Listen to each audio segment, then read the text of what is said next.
अगर सल्लू मियां को इतना ही सोसाइटी की टेंशन होती तो वो MC स्टैन जैसों को बिग बॉस के माध्यम से घर घर ना पहुंचाते। आज 8 साल से भी कम के बच्चे इसी MC स्टैन के गाने सुन सुनकर क्या क्या कह रहे हैं। अब आदि पुरुष का ही केस ले लो आप, मैं लिख कर देता हूँ कि फिल्म इतिहास बना कर रहेगी जूता खाने के मामले में। क्लियरली डायरेक्टर सुकुमार ने ट्रेलर से 2 काम अचीव किए। एक तो वेयर इज पुष्पा जो कि एक्चुअली में ऑडियंस का ही सवाल था पूरे नेशन वाइड, उसी को ट्रेलर में मेन पॉइंट बना दिया। अभी हनुमान जन्मोत्सव को आदि पुरुष वाले ये हनुमान जी का पोस्टर रिलीज करते हैं और वहीं साउथ की एक और आने वाली फिल्म हनुमान का ये एनिमेटेड हनुमान चालीसा वर्जन देखो। हेलो बेफुट, आपके फादर आए हैं। गुनाह ये पुष्पा आई हेट टीयर्स रे। पुष्पा 2 का ट्रेलर क्या आया, बेफुट की गलियों में मातम छा गया। पुष्पा 2 ऐसा क्या नया ऑफर करेगी जिसका इंतजार साउथ से लेकर नॉर्थ तक सबको है। पुष्पा 2 मूवी के नए पोस्टर से जुड़ी कुछ ऐतिहासिक बातें। आदि पुरुष के डायरेक्टर ओम राउत को क्या सीखना चाहिए पुष्पा के डायरेक्टर सुकुमार से, और क्यों सल्लू मियां आजकल समाज सुधारक बन गए हैं। पुष्पा 2 फिल्म की मेकिंग से जुड़े हर सवालों के जवाब प्लस इस ट्रेलर का कंप्लीट रिव्यू विद एनालिसिस, जिसे जानकर आप भी कहेंगे हेलो बिगफुट, आपके फादर आए हैं। तो चलिए शुरू करते हैं।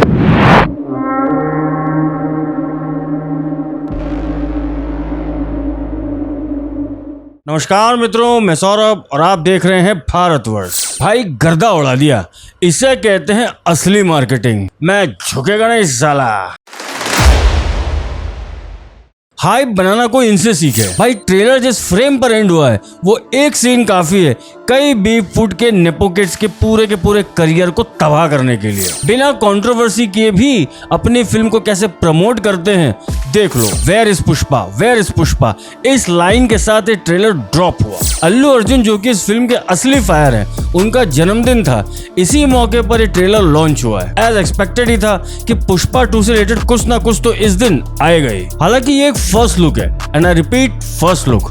ट्रेलर अब भी ये नहीं है, इसका रीजन मैं बाद में बताऊंगा। ट्रेलर की शुरुआत में जो टाइमलाइन दी है उसको ध्यान देना 2004 की है, और बैकग्राउंड कमेंट्री में ये सुनने को भी मिला कि पुष्पा तिरुपति जेल से फरार हुआ है और पुलिस से 8 गोली भी खाया हुआ है। इससे पहले कि पुष्पा 2 के फर्स्ट लुक पर और बातें करें, पुष्पा 2 के पोस्टर पर बात करना पहले बनता है। जो लोग नहीं जानते हैं उनकी जानकारी के लिए बता दूं कि अल्लू अर्जुन इस ड्रेस में क्यों है। एज इस फिल्म की कुछ मेजर घटनाएं तिरुपति में भी होनी है, जैसा कि हमने फर्स्ट लुक में बैकग्राउंड कमेंट्री में सुना भी।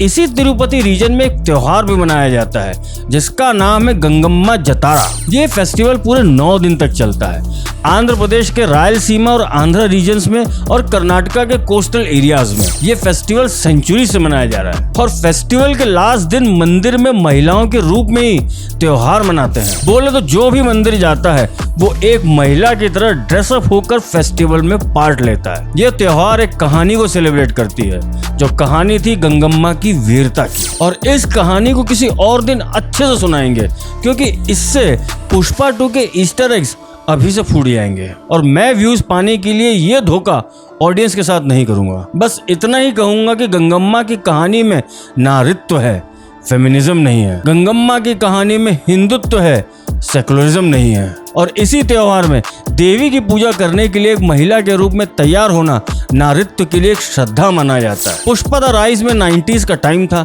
और ये second part Pushpa the rule early 2000 से शुरू हुई है। क्लियरली डायरेक्टर सुकुमार ने ट्रेलर से 2 काम अचीव किए। एक तो वेयर इज पुष्पा जो कि एक्चुअली में ऑडियंस का ही सवाल था पूरे नेशन वाइड, उसी को ट्रेलर में मेन पॉइंट बना दिया। और दूसरा कि पुष्पा की हाइप वैसे के वैसे ही रहने दी। बोले तो कुछ भी छुपाया नहीं और कुछ भी बताया नहीं। ट्रेलर को देखकर अभी यही समझ आया है कि फिल्म ऐसे ही किसी खतरनाक मोड़ से शुरू होगी। इवन ट्रेलर में जापान, मलेशिया और चाइना का मेंशन करना इस बात को कंफर्म कर गया कि पुष्पा इस मूवी में इंटरनेशनल बायर्स तक पहुंच चुका है। अब पुष्पा द राइज मूवी के रिलीज के बाद कई फिल्में ऐसी आ गई जिन्होंने ऑडियंस का कंटेंट एक्सपीरियंस लेवल बढ़ा दिया, लाइक KGF 2, कांतारा, मल्लिकापुरम एक्सेट्रा। और उसमें भी KGF 2 सीधा सीधा पुष्पा के सीक्वल्स पर असर डाल नहीं थी, एज दोनों ही फिल्मों का जॉनर एक है और दोनों ही फिल्में लार्जर देन लाइफ कैरेक्टर्स पर बेस्ड है। और KGF ने जो एक लेवल ऑफ अंडरस्टैंडिंग बना दी है ऑडियंस के मन में, उससे डायरेक्टर सुकुमार को पुष्पा 2 की स्टोरी को रिवाइज करने का मौका दे दिया। मतलब भाई ये है हेल्दी कंपटीशन। इससे अल्टीमेटली ऑडियंस का ही भला होना है, एज एक इंडस्ट्री दूसरी इंडस्ट्री को इंस्पायर भी कर रही है। इवन अभी कुछ ऐसी रिपोर्ट्स भी आई थी कुछ दिन पहले कि डायरेक्टर सुकुमार खुश नहीं थे जितना भी अभी तक जो भी शूट हुआ है उससे। इनफैक्ट 5 दिन पहले की एक खबर है कि पुष्पा 2 रीशूट भी होगी। मतलब भाई कोई कसर नहीं छोड़ी जा रही है। और इनफैक्ट ये एक सीख भी है, एज मूवीज का चलना नहीं चलना ऑडियंस के हाथ में है, उसे कोई नहीं बदल सकता। फिर भले ही एलियंस को मूवी दिखाकर 1000 करोड़ का फिगर दिखा दो, बट एक चीज हमेशा फिल्म मेकर के हाथ में होती है और वो है कंटेंट की क्वालिटी। इसीलिए कुछ फिल्में कल्ट भी हो यार। पुष्पा द राइज फिल्म ने एक ऐसे ही जॉनर में हाथ मारा था जहां बीप फूड की मोनोपोली थी। वो जॉनर था एंटरटेनमेंट जॉनर। अब period films like Baahubali, RRR ये फिल्में नो डाउट बहुत अपीलिंग होती हैं और सालों साल याद भी रहती हैं, बट किंतु परंतु पुष्पा और KGF ये फिल्में मास एंटरटेनिंग होती है जिनका दायरा और वाइड होता है। ये फिल्में कहलाती हैं प्रॉपर मसाला फिल्म्स, जिसमें एंटरटेनमेंट भी होता है और मसाला भी। बट साउथ की ये फिल्में कहीं ना कहीं अपने खुद के कल्चर को भी ऐसी फिल्मों में भी नहीं छोड़ती। जैसे पुष्पा 1 के इस गाने में श्रीवल्ली का ये एक्शन करना हो, या KGF 2 में रॉकी भाई का माँ काली का टर्म रवीना टंडन के कैरेक्टर के लिए यूज करना हो, प्लस माँ काली की रिस्पेक्ट हर एक से करवाना हो। ये वो छोटी छोटी बातें होती हैं जो कहीं ना कहीं ऑडियंस के दिमाग में इम्प्रिंट हो जाती हैं। और यही काम में अगर सेकुलरिज्म, बिल्ला नंबर 786, मैं मंदिर नहीं जाऊंगा, अब्दुल चिचा ग्रेट हैं, ये सब हो जाए तो ऑडियंस को क्या कल्चर मिलेगा? वही जो इतने सालों से बीप फूड अपनी इन्हीं मसाला मूवीज के माध्यम से करता आया है। सिंघम 2 में अज्जू बाबा मस्जिद को सलाम ठोक कर ड्यूटी करते हैं और उस फिल्म में अज्जू बाबा जितने सेकुलर बने थे उतने ही आज भोला मूवी में हिंदुत्ववादी बनने की कोशिश में लगे हुए हैं। अब भाई यही हिपोक्रेसी तो लोगों को पसंद नहीं आती है। मुझे इनफैक्ट प्रकाश राज, स्वरा भास्कर जैसे लोग ज्यादा सही लगते हैं, ऐसे वो लोग जो भी हैं वो खुलकर हैं। कोई दोगलापन नहीं है कि कभी सेकुलर तो कभी हिंदूवादी। अगर नीच हैं तो वो गर्व से कहते हैं कि वो नीच हैं। अब आदि पुरुष का ही केस ले लो आप, मैं लिख कर देता हूँ कि ये फिल्म इतिहास बना कर रहेगी जूता खाने के मामले में। अब भाई इस नए पोस्टर को देखो और अब इसको कंपेयर करो पुराने पोस्टर से, क्या अंतर दिखा? बस यही ना कि भगवा बनियान हटाकर कवच लगा दिया। बाकी क्या चेंजेस हैं? सीता मैया को शॉल डलवा दी। क्या ये हनुमान जी अब भी वही मुल्ला लुक में है और ये लक्ष्मण जी बिल्कुल नहीं लग रहा है। टीजर के समय भी बताया था इसकी हालत फिल्म में वैसी हो जाएगी जैसे पिछले T20 वर्ल्ड कप में हर्षल पटेल की हो गई थी। लोग इसे देखकर यही बोलेंगे कि भाई कहीं तो देखा है इसे, बस याद नहीं आ रहा। 500 करोड़ का बजट अगर मिले तो आप क्या क्या कर सकते हो? इसका कितना प्यारा एग्जाम्पल दिया है हमारे ओम राउत ने। भाई KGF 2 100 करोड़ में बनी थी, देख लो उसको कैसी बनी है। और भाई ये जो पोस्टर निकाले हैं इससे एक बात और समझ आती है कि इनके पास कोई ढंग का ग्राफिक डिजाइनर भी नहीं है। और ये पोस्टर कैसा है?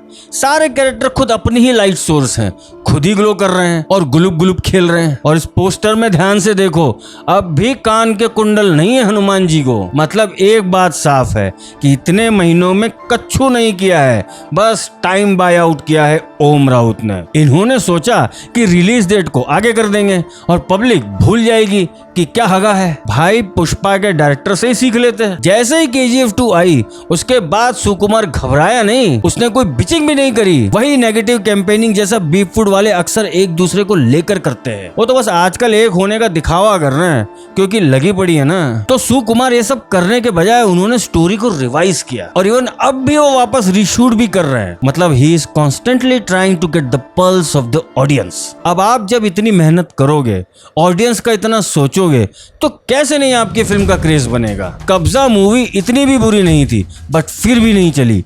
क्यों? एक ही कारण सबसे बड़ा था, वो ये कि कब्जा का लुक KGF से मैच कर रहा था, इवन एडिटिंग स्टाइल भी। और इसी वजह से कब्जा को सीधा सीधा कंपेयर किया गया KGF 2 से, जो अगेन पूरा उल्टा दांव पड़ गया कब्जा के लिए। पुष्पा 2 पर भी ये खतरा मंडरा रहा था, एज पुष्पा कैरेक्टर भी अब इवॉल्व होता, नेशनल लेवल से इंटरनेशनल लेवल जाता। पुष्पा कैरेक्टर बिल्कुल वैसे ही कल्ट बन चुका है जैसा रॉकी भाई। ये ओरिजिनल कैरेक्टर्स हैं जिन्हें आज लिखा गया है, मगर जो सुपर कैरेक्टर्स हैं जो हमारी सभ्यता से जुड़े हैं जैसे रामायण और महाभारत, उनका क्या हाल हो रहा है आदि पुरुष में। भाई मैं अब भी कह रहा हूँ कि आदि पुरुष को रिलीज मत करना, सचमुच बहुत पहले जाओगे। और प्रभास भाई, तुमने जो बाहुबली में जितना भी कमाया है वो सब इस एक फिल्म में गंवा दोगे। प्रॉब्लम तुम्हारी कास्टिंग की नहीं है, तुम्हें जैसे प्रेजेंट करा है उससे प्रॉब्लम है। कोई भी प्रभास का असली फैन प्रभास के इस लुक से खुश नहीं है। भाई आउट ऑफ द बॉक्स बनाने का मतलब ये नहीं है कि आप कुछ भी बना डालो।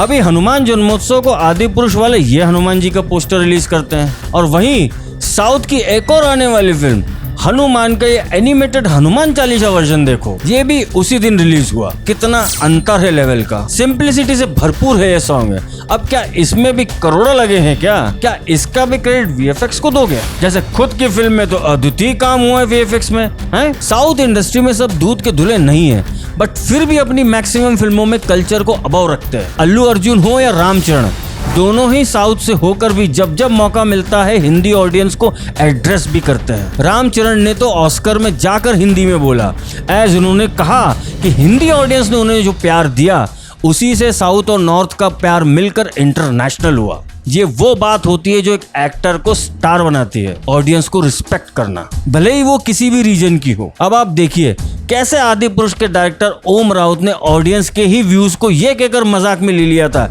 कि भैया हमने ये मूवी बड़े पर्दे के लिए बनाई है, छोटे छोटे मोबाइल के स्क्रीन्स के लिए नहीं। तो अब बताओ ओम राउत साहब, ये पोस्टर मोबाइल में देखें कि बड़े पर्दे पर? एक पोस्टर एक फिल्म का कवर होता है। अब ये बात कुछ और है कि कुछ लोग इतने ऑप्टिमिस्टिक हैं कि ये कहेंगे कि डोंट जज the book by its cover. उन्हीं में से कुछ लोगों को खुश करने के लिए अब सल्लू मियां की मार्केटिंग शुरू हो गई है। पहले आयशा जुल्का का बयान आता है कि सल्लू भाई इतने दयालु हैं कि जो भी खाना बच जाता था सेट्स पर वो उस खाने को भिखारियों को बांटते थे।